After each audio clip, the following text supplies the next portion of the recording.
वसुदेवसुतं देवं कंसचाणूरमर्दनं देवकी परमानन्दं वन्दे जगद्गुरुं श्रीकृष्णं वन्दे जगद्गुरुं श्रीकृष्णं वन्दे जगद्गुरुं. जय श्रीकृष्ण सर्वांना. मूकं करोति वाचालं यत्कृपातमहं वन्दे परमानन्दं.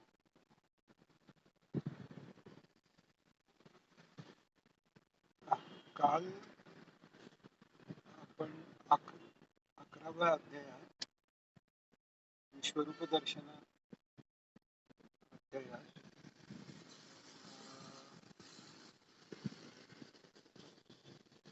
40च्या पुढे गेलो होतो.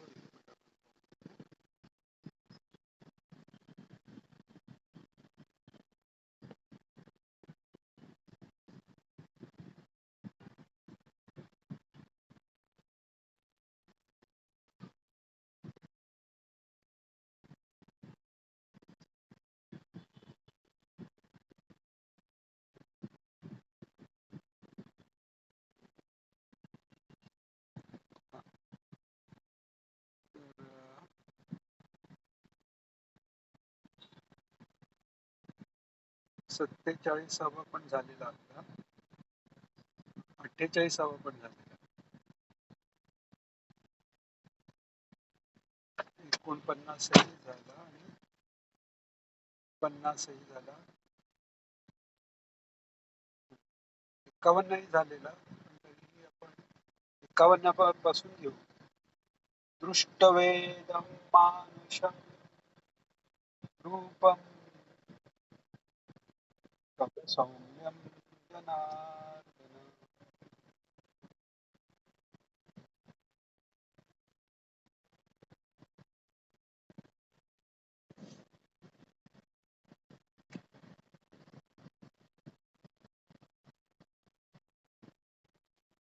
दृष्ट्वेदं मानुषं रूपं तव सौम्यं जनार्दन.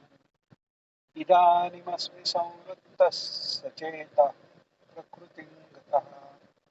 दृष्ट्वा इदं मानुषं रूपं, तुझं हे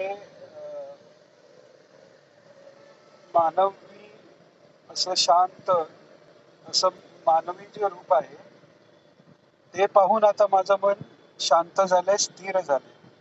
आणि इदामी मस्ती संवृत्ता सचेता प्रकृती गता. म्हणजे तुम्हाला बघून माझं मन आता स्थिर शांत झालंय आणि माझी पूर्वीची जी स्थिती होती त्याला मी आता प्राप्त झालेलो आहे. तर याच्यावर भगवान म्हणतात, सुदुर्दशमिदं रूपं दृष्टवानसि यन्मम देवा अप्यस्य रूपस्य नित्यं दर्शनकांक्षिणा. सुदूरदर्श म्हणजे दिसायला अतिशय कठीण असं हे जे रूप आहे ते रूप मी तुझ्या आग्रहाकरता मी तुला हे दाखवले. आता हे चतुर्भुज रूपही तेवढं दुर्दर्श आहे. म्हणजे विश्वरूप तर आहेच, पण चतुर्भुज रूपही असं कोणालाही पाहता येईल असं काही नाहीये. तर त्यामुळे देव, अप्सरा, गंधर्व हे सगळे सुद्धा त्या रूपाची इच्छा करून असतात. ते मी तुला आता हे रूप दाखवलंय असं भगवान म्हणतात. तर पुढे भगवान म्हणताय, नाहं वेदैर्न तपसा न दानेन चेच्चया शक्य एव विधो द्रष्टुं दृष्टवानसि मां यथा. ना वेदानी म्हणजे ना वेदानी म्हणजे वेदांच्या अभ्यासाने किंवा वेद म्हणजे जाणण्याने म्हणजे ज्ञानाच्या अभ्यासाने सुद्धा. कारण ज्ञानाच्या अभ्यासाने मुक्ती मिळाली म्हणजे तद्रूप होऊन गेला, त्याला ते रूप पाहायला मिळालंच नाही, तो ईश्वर रूप झाला. म्हणजे रामकृष्ण परमहंस जसं सांगायचं की साखरेला साखरेची गोडी चाकता येत नाही, त्या हिशोबाने मुक्ती झाली की तो त्या सच्चिदानंद रूप झाल्यानंतर त्याला याचा अनुभव आनंद तो प्रेमाचा आनंद घेता येत नाही. तर त्यामुळे ज्ञानाच्या अभ्यासाने म्हणजे वेदांच्या अभ्यासाने किंवा दानाने किंवा यज्ञाने हे काही रूपाचं दर्शन होणं शक्य नाही. या सगळ्या गोष्टी यज्ञदान तपश्चैव पावनानां मनीषिणां म्हणजे ह्या जे मनीषी आहेत मला शुद्ध करायला जे अभ्यास करतायत त्यांना यज्ञ तपदान हे सगळी कार्य जी आहेत ती पावन पावन म्हणजे पवित्र करायसाठी कारण आहेत आणि मग त्या पवित्र अंतःकरणात परमात्मा परब्रह्माचा आविष्कार होऊन ते ते सच्चिदानंद रूप होऊन जातात. पण असे सगुण रूपाचं दर्शन होणे विश्वव्यापी आणि चतुर्भुज हे काही त्यांना शक्य होत नाही. मग ते कशाने मिळतं तर आता भगवान सांगतायत भक्त्या त्वनन्यया शक्य वमेवं विधोऽर्जुन ज्ञातुं द्रष्टुं च तत्त्वेन प्रवेष्टुं च परन्तप.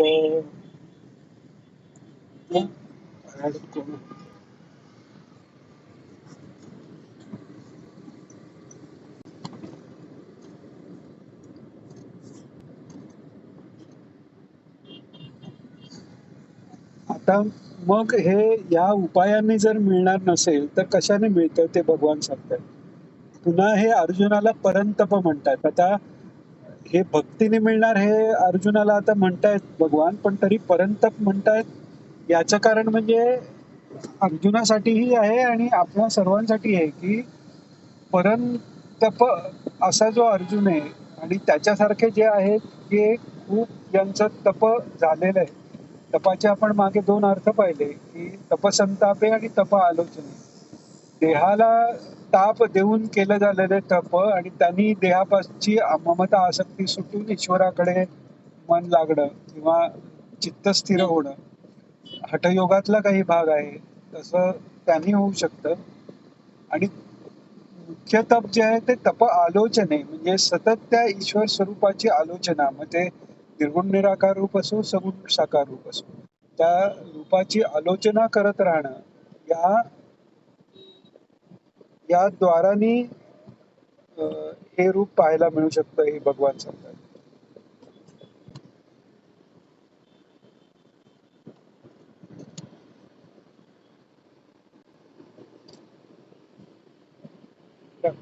जॉईन करताना थोडं थांबायला लागतं.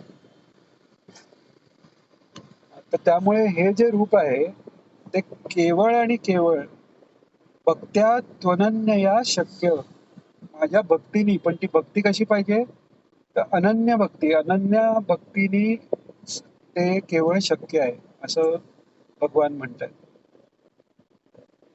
आणि अनन्य भक्तीने नुसतं रूपच दिसणं असं नाही माझ्याशी एकरूप होणं हेही शक्य असंही म्हणतात. कारण ज्ञातून द्रष्टूंच तत्वेन प्रवेष्टुंच परंतप म्हणजे जाणणंही आहे म्हणजे त्या परब्रह्माचा अनुभव घेणंही आहे त्याला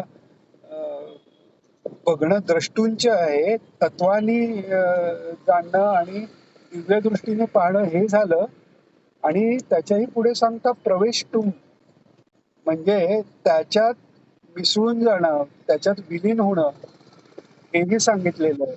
जे आपण संत महात्म्यांच्या गोष्टी ऐकतो गौरांग महाप्रभूंच्या बाबतीत सांगतात की शेवटी ते सदेह त्या जगन्नाथाच्या मूर्तीत विलीन होऊन गेले. मीराबाईंचं सांगतात की त्या कृष्णाच्या मूर्तीत त्या विलीन होऊन गेल्या. तर हे जे आहे तर तद्रूपच ते झालेले आहे. तर हे सगळं माझ्या भक्तीने मिळतं हे भगवान सांगतात. त्यामुळे मागे आपण म्हटल्याप्रमाणे जरी या वेगवेगळी नावं आहेत आणि 12वा अध्याय याच्यानंतर येणारा तो भक्ती योगासाठी आहे. पण नीट सूक्ष्मरित्या पाहायला गेला तर प्रत्येक अध्याय हा भक्ती योगच आहे. मागे आपण म्हटलं तसं ज्ञानयोग ही शांत भक्ती आहे शांत रसाने केलेली भक्ती. कारण तिथे तो एक त्या सतत त्या शांतरसाच्या भक्ताला जो ध्यास आहे की ते सच्चिदानंद स्वरूप नक्की कसं आहे हे तत्वविचाराने तो जाणून घेतो, ही त्या प्रकारची एक भक्ती झाली. तर त्यामुळे हे भक्तीचं बीज आपल्याला गीतेत वेगवेगळ्या अध्यायात वेगवेगळ्या वेळेला दिसून येतच आणि भगवान वेळोवेळी तेच सांगतायत आपल्याला. आता पुढे सांगतायत भगवान,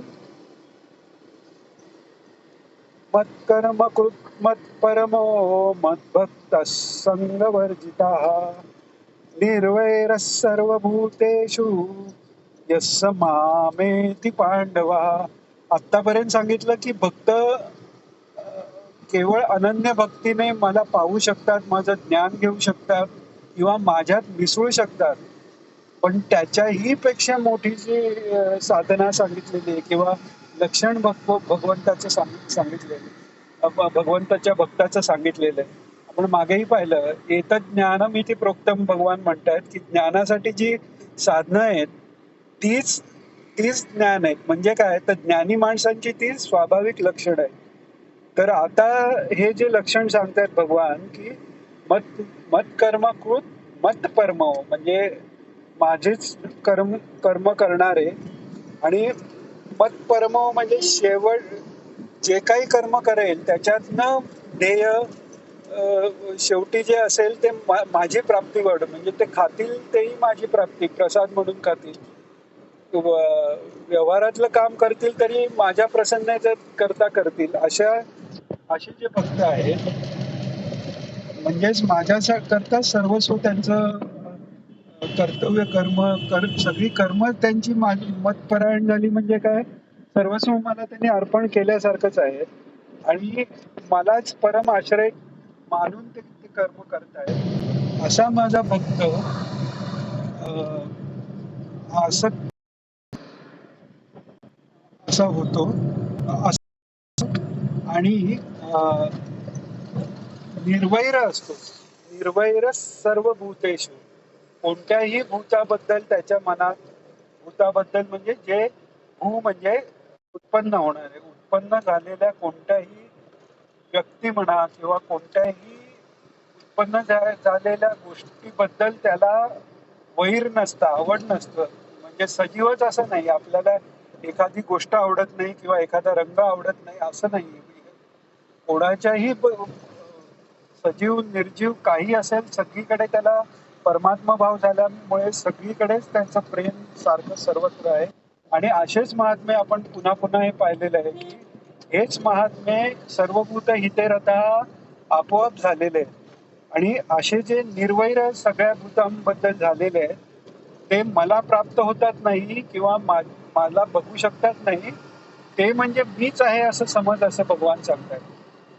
त्यामुळे जे जे आपण संतांच्या चरित्रात पाहतो, संत एकनाथ महाराज आहेत, आधुनिक याच्यात दत्त महाराज कवीश्वर आहेत, की कोणी त्यांचा द्रोह केला तरी यांच्या मनात किंवा यांच्या वचनात किंवा यांच्या वागण्या बोलण्यात कुठेही त्याच्याबद्दल, त्या भूताबद्दल द्रोह नाही, केवळ अनुकंपा आणि अनुकंपाच असते.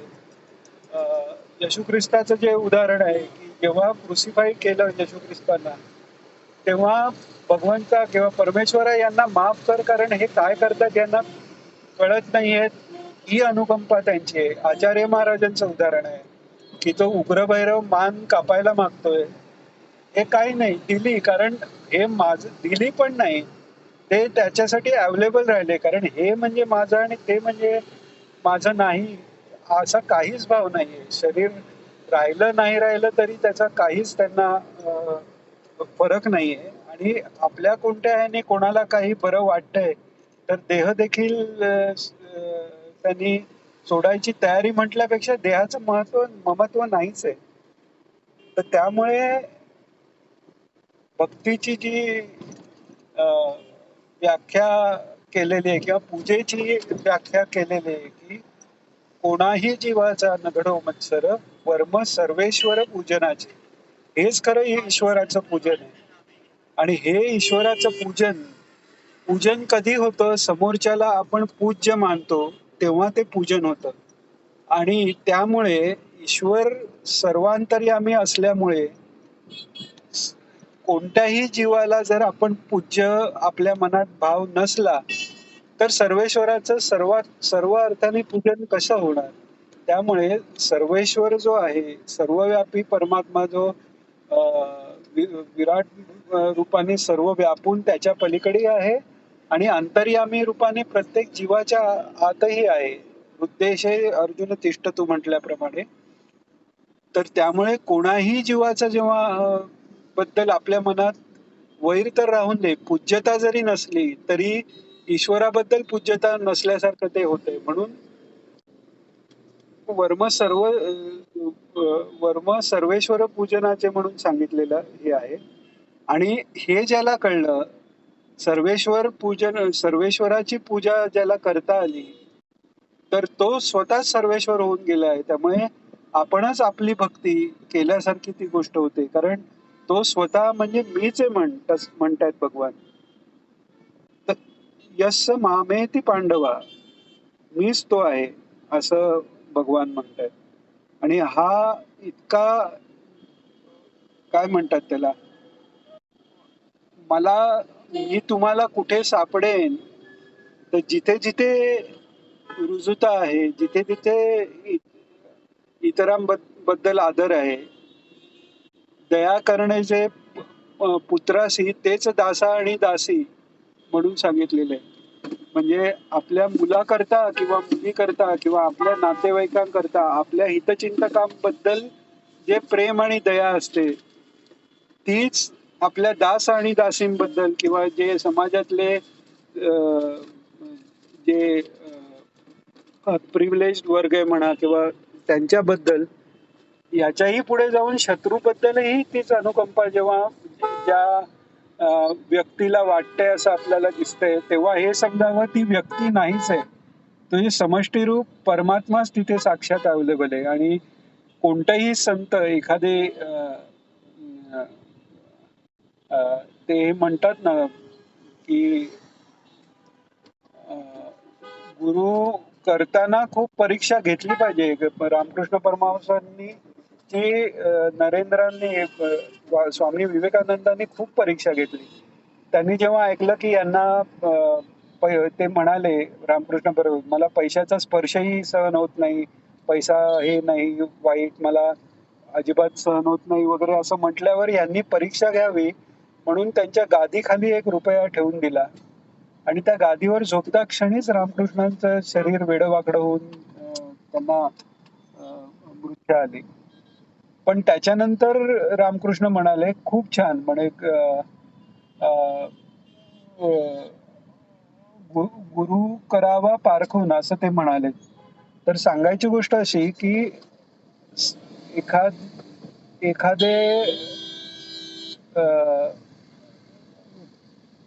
सत्पुरुष आहेत किंवा गुरु आपल्याला करायचे आहेत किंवा एखादे सत्पुरुष मान्य आहेत समाजात, तर ते सत्पुरुष आहेत की नाही याचं हे सर्वात मोठं लक्षण आहे. हे बाकी लक्षणं कशीही काही असली, आता आपण पाहतो एकनाथ महाराजांसारखे गृहस्थाश्रमी सद्गुरू आहेत आणि ते सगळ्यांशी प्रेमाने वागणारे आहेत. तसंच आपण बाल उन्मत्त पिशाचवत वेगवेगळ्या पद्धतीने वागणारे सत्पुरुष आपल्याला माहिती आहेत. उन्मत्तासारखे, स्वामी समर्थांचं उदाहरण आहे, उन्मत्तासारखे वागणारे आहेत. शंकर महाराज कधी कधी पिशाचवत वागणारे आहेत. दत्तप्रभूंचं स्वतः दत्तपुराणात आणि आपल्या त्याचं भाषांतर जे दत्त महात्म्य आहे काही भागाचं, तर त्यातही आलेले आहेत की अनधिकारी असेल किंवा जे फक्त विषयांकडे लक्ष आहे आणि वैषयिक सुख मिळावं म्हणून, आणि तेही पूर्ण श्रद्धा नसताना हे पण करून पाहावं म्हणून असे येणाऱ्या लोकांना लांब ठेवण्याकरता ते पिशाचवत वागणंही करतात. पण ही सगळी वागणे, सगळ्या प्रकारची जरी वागणे केली, बरं गृहस्थाश्रमी संत आहेत, ज्ञानेश्वर माऊलींसारखे ब्रह्मचारी संत आहेत, संन्यासी संत आहेत, स्त्री संत आहेत, पुरुष संत आहेत, चोखामेळा सारखे किंवा असे वेगवेगळ्या वर्णातले संत आहेत. या सगळ्या संतात एकच लक्षण असं आहे की ते सगळीकडे सारखं दिसेल, ते म्हणजे निर्वैरच सर्वभूतेषु यस मामेति पांडवा. हे ज्याला कळलं त्याला आता वास्तविक तर आहे, या अध्यायाची जी सुरुवात झालेली आहे ती अर्जुनाने विश्वरूपाचं दर्शन घडावं म्हणून विनंती केल्यावरून झालेली आहे. मग हा श्लोक या अध्यायात कसा काय आला? तर खरं विश्वरूप जे आहे समोर दिसलं अर्जुनाला त्या कालरूपी आहे हे तर झालं, पण खरं विश्वरूप दिसणं जे आहे ते अशात आहे की जे जे भेटीचे भूत ते ते मानिजे भगवंत. नवे नवे नुसतं मानिजे पण नाही, तिथे तो भगवंताचा साक्षात्कार होणार, सर्वव्यापी भगवंताचा साक्षात्कार झाला आणि सर्व एकूण एक भूतात तो भगवंताचा साक्षात्कार झालाय. त्यामुळे तो निर्वैरच जो महात्मा झालाय त्याला खरोखरीच विश्वरूप दर्शन झालं, किंबहुना नुसतं दर्शन झालं नाही, तोच तो विश्वरूप परमात्मा झालेला आहे. आणि मग अशा स्थितीला पोचलेला जो परमात्मा आहे तोच तोच संत महात्मा, तोच ईश्वर रूप महात्मा म्हणू शकतो की दुरितांचंही तिमिर जावं विश्वस्वधर्म सूर्य पाहू. आणि तोच महात्मा म्हणू शकतो की हे विश्वचे माझे घर, ऐसे जयाची मती स्थिर, किंबहुना चराचर आपणची झाला. म्हणजे तोच जर पूर्ण चराचर झालाय याचा अर्थ मीही तोच आहे हे ज्ञानेश्वर महाराजांना कळायचं राहिलेलं आहे का? म्हणजे मीही जर तोच आहे म्हणजे ज्ञानेश्वर महाराज सर्वरूप झालेलंच आहे. ते जेव्हा सांगतात हे विश्वाचे माझे घर आहे, ते स्वतः संतांचे जेव्हा वर्णन करतायत तेव्हा ते स्वतः तेच आहेत. तसंच म्हणजे भगवान संतांचं वर्णन करतायत, ज्ञानेश्वर महाराज संतांचं वर्णन करतायत, कोणतेही संत संतांचं वर्णन करतायत तेव्हा ते स्वतःच वर्णन केलेलं आहे, कारण ते विश्वरूप झालेलं आहे. तर त्यामुळे आज जरी शक्य नसलेलं आपल्याला, म्हणून माऊली दयाळू आहे याच्याकरता की तिथपर्यंत पोचायच्या लहान लहान पावलंही ज्ञानेश्वर माऊलींनी समोर ठेवलेली आहे. ज्ञानेश्वरीमध्ये भगवंताने गीतेमध्ये ठेवली आहे की जरी आता पूर्ण नाही निर्वैर होता आलं नाही किंवा आता सर्वत्र ईश्वर आपल्याला पाहता आला नाही, तर सर्वत्र ईश्वराचा अनुभव घेणं ही शेवटची स्थिती आहे. आता जी काय माझी स्थिती आहे त्या स्थितीत मला कोणी चांगला वाटतोय, कोणी वाईट वाटतोय, या स्थितीतनं त्या स्थितीमध्ये भयंकर मोठी गॅप आहे किंवा भयंकर मोठं अंतर आहे. तर तिथपर्यंत जायला जसा प्रवास खूप लांबचा असेल तर तिथला पत्ता सांगताना मध्ये मध्ये लागणाऱ्या काही खुणेच्या वस्तू सांगायला लागतात किंवा मार्गातल्या काही गोष्टी सांगायला लागतात, तिथून आपल्याला जायचं हे सांगायला लागतं. तर त्या दृष्टीने या 11व्या अध्यायाचं महत्व आहे, 10वा आणि 11वा. की 10व्या अध्यायाच्या सुरुवातीला विभूतींपासून सुरुवात होते. आपण मागेही म्हटलं त्याप्रमाणे सर्वात पहिल्यांदा आपण आपल्या जवळच्यांपासून सुरुवात करायची आहे. मातृदेवो भव, पितृदेवो भव, आचार्य देवो भव. हे एकदा आपल्याला इथपर्यंत जर बुद्धी झाली आणि मग त्यांची सेवा करताना जसं ईश्वर आपल्याला जर काही बोलला किंवा अर्जुनाला सुरुवातीला कृष्ण क्लैब्यम म्हटलेलं आहे, आता त्याच्यावर अर्जुन त्याला काही असं कसं तुम्हाला म्हणतोस हे काही म्हटलेलं नाही. तर कसं ज्यांना विभूती मानलं त्यांची सेवा करताना आपण त्यांच्याबद्दल मनुष्यभाव ठेवून जर सेवा केली तर ती सेवा फक्त मनुष्यापर्यंत पोचली आहे. तिथे माझी आई, माझे वडील, माझे जे नियामक आहेत ते ईश्वराचे विभूती आहेत. या दृष्टीने जेव्हा सेवा घडेल तेव्हा ती ईश्वराची सेवा घडते, ईश्वराला ती पोचते. ते झाल्यानंतर अजून थोडं पुढे गेल्यावर ज्येष्ठ बंधू ही ईश्वराचं वडिलांचंच रूप आहे. याच्या अनुषंगाने जर वडिलांची विभूती रूप आहेत तर ज्येष्ठ भावाची विभूती रूप मानता यायला पाहिजे. त्याच्याही पुढे जाऊन समाजाचं तिकडे प्रश्न येतो तेव्हा या भगवंतांनी सांगितलेल्या विभूती किंवा एखादं गाव असेल गावाचा मुख्य किंवा छोट्या राज्याचा राजा नृप हे विभूती म्हणजे जे अगदी सोपं आहे आपल्याला. लहान आपण असतो तेव्हा सर्वस्व आपलं आई वडील असतात त्यामुळे तिकडे ईश्वराचा प्रकाश असतोच. मातेची दया ही मातेच्या रूपाने भगवान ब्रह्मदेव आणि विष्णू या दोघांचंही कार्य होतंय. सृष्टी निर्मितीचंही कार्य आहे आणि ईश्वराची दया जी आहे या देवी सर्व भूतेषु दयारूपेण संस्थिता ही आहे ती. कारण ती ती भगवंताची दया आहे. ती मातेच्या स्वरूपातून येते. मातेला जर दया वाटली नाही, वाघिणीचं उदाहरण आहे. वाघिणीला मुलं झाल्यावर 5-6 मुलं झाली ती काही त्यातली खाऊनच टाकते. एखादं फक्त जिवंत राहतं.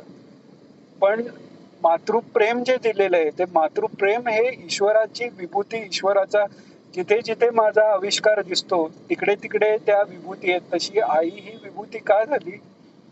कारण दया. आणि तीच दया मग आई ही विभूती झाली तर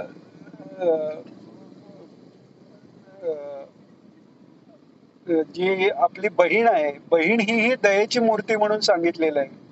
कारण ज्येष्ठ बहीण ही पण मातृस्वरूप सांगितलेलं आहे. तर अशा पद्धतीने विभूतीच्या योगाचा अभ्यास जो आहे तो 10व्यात संपत नाही. 10व्यापासून 11व्या पर्यंत तो विभूती योगाचा अभ्यास आहे की सुरुवातीला आजूबाजूचे जे आहेत त्यांच्यापासून जाऊन हळूहळू वाढत जाऊन मग जिथे जिथे माझं तेज दिसतंय, जिथे जिथे जास्त लोक एखाद्या व्यक्तीला मानतायत तिकडे तिकडे माझं तेज आहे.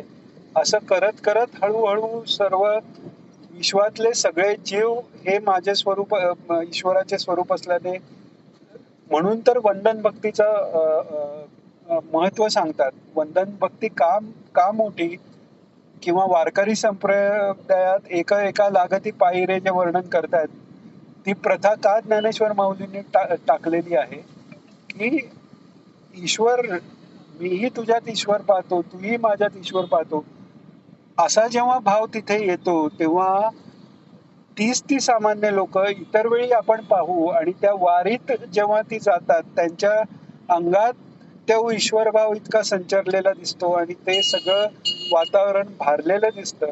कारण त्या तिथे समष्टी रूपाने भगवंत जास्त प्रकट होतात.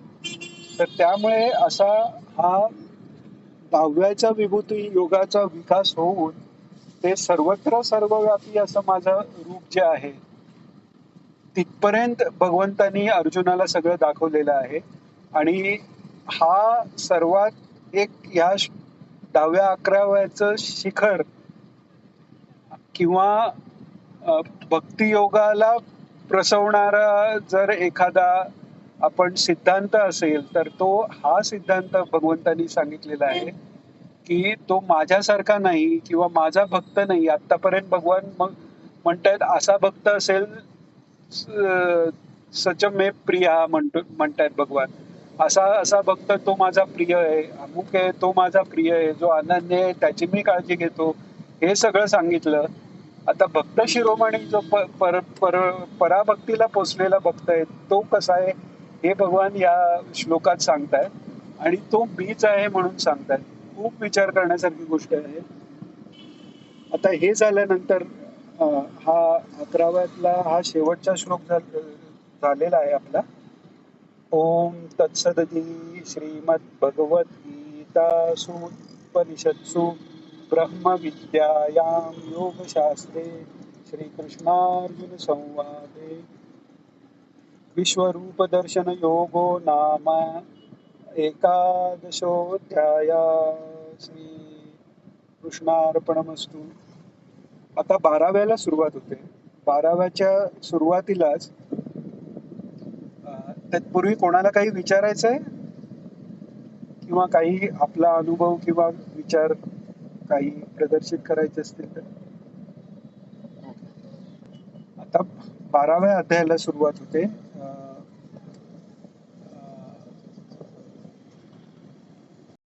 12व्या अध्यायाची भूमिका ही आपण पाहिजे 11व्या 10व्या पासून सगळी ह्याच्यातच सुरू झालेली आहे. 12व्याच्या सुरुवातीला अर्जुन आता प्रश्न करतोय की अं, एवं सतत युक्ता ये भक्तास्त्वां पर्युपासते तेषां नित्याभियुक्ताना सॉरी म्हणजे गडबड